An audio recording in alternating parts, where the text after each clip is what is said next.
बांगलादेशातील हिंदू अल्पसंख्याकांच्या संरक्षणासाठी कायदेशीर मार्गाने आंदोलन करणाऱ्या बांगलादेशातील इस्कॉनचे प्रमुख स्वामी चिन्मय कृष्णदास ब्रह्मचारी यांना देशद्रोहाच्या आरोपाखाली अन्याय अटक करण्यात आली आहे। ही अटक म्हणजे हिंदू अल्पसंख्याकांचे हक्क दडपण्याचा आणखी एक प्रकार आहे। याचा आम्ही तीव्र शब्दात निषेध करतो।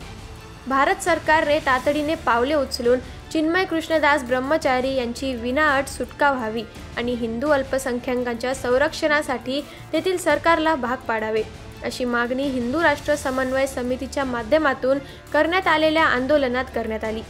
1 डिसेंबर या दिवशी सायंकाळी 4 वाजता छत्रपती शिवाजी महाराजांच्या पुतळ्याजवळ ससाने नगर हडपसर या ठिकाणी या संदर्भातील आंदोलन करण्यात आले। यावेळी विविध हिंदुत्ववादी संघटनांच्या पदाधिकाऱ्यांनी या घटनेवर निषेध व्यक्त केला आणि शासनाने यावर कारवाई करावी अशी मागणी केली। हिंदूंवरील हे अत्याचार रोखले नाही तर त्याचे लोण भारतात येण्यास वेळ लागणार नाही, म्हणून हिंदूंना भारत सरकारकडून कठोर भूमिका आणि निर्णायक पावले उचलण्याची अपेक्षाही समितीने व्यक्त करण्यात आली। हडपसर भागातील काही हिंदू संघटना आहेत, त्याच्या काही पदाधिकारी किंवा त्यांच्या महिला आहेत, त्या महिलांना या संदर्भात नेमकं काय म्हणायचं आहे आणि जे बांगलादेशामध्ये जे काही हिंदूंवर अन्याय अत्याचार होत आहेत, दिवसाढवळ्या त्यातले जे काही नागरिक आहेत त्या नागरिकांना धरून मारलं जातं आहे आणि याकडे केंद्र सरकार असेल राज्य सरकार असेल हे कसं पाहतं आहे किंवा या महिलांचं नेमकं त्या संदर्भात म्हणणं काय आहे ते आपण त्यांच्याकडनं जाणून घेऊया।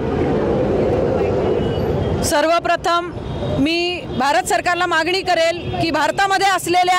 आश्रित म्हणून आलेल्या आणि आमच्याच डोक्यावर मिरा वाटणाऱ्या बांगलादेशांना पहिले हद्दपार करा, ही माझी मागणी आहे। कारण की आज चिन्मयदास सारख्या एवढ्या महत्त्वाच्या व्यक्तीला की जी व्यक्ती आज बांगलादेशमधल्या शांतीदूतांना त्या हरामखोरांना फुकट खाऊ घालत होती, आज तेच आमच्या चिन्मयदासांवर उलटलेले, ही अतिशय लज्जास्पद बाब आहे आणि भारत सरकारने चिन्मयदास यांना सुरक्षित करायचं आहे, बांगलादेश इथल्या सगळ्या आपल्या हिंदूंना सुरक्षित करायचं आहे आणि लवकरात लवकर तिथं मिलिटरी फोर्स पाठवून आपल्या हिंदूंना सुरक्षित भारतात आणून तिथल्या जे शांतीदूत आहेत आणि आपल्या भारतात घुसलेले आश्रित म्हणून आलेले जे बांगलादेशी आहेत त्यांना सगळ्यात पहिले हाकलायचं आहे। बांगलादेशमध्ये जो हिंदूंवर अत्याचार चालला आहे आणि कृष्ण चिन्मयदास स्वामींना जी अटक झालेली आहे त्याचा तीव्र शब्दात निषेध करण्यासाठी या ठिकाणी हडपसर परिसरातले हजारो नागरिक जमलेले आहेत आणि आम्हाला आपल्या भारतीय शासनाला आणि गव्हर्नमेंटला असं रिक्वेस्ट आहे की त्वरित कारवाई करून महाराजांना बाहेर काढलं पाहिजे आणि हिंदूंना तिथं संरक्षण मिळावं ही आमची प्रमुख मागणी आहे की बांगलादेशमधल्या हिंदूंना संरक्षण मिळावं आणि त्यासाठी काहीतरी गव्हर्नमेंटने पावलं उचलावी, ठोस पावलं उचलावी।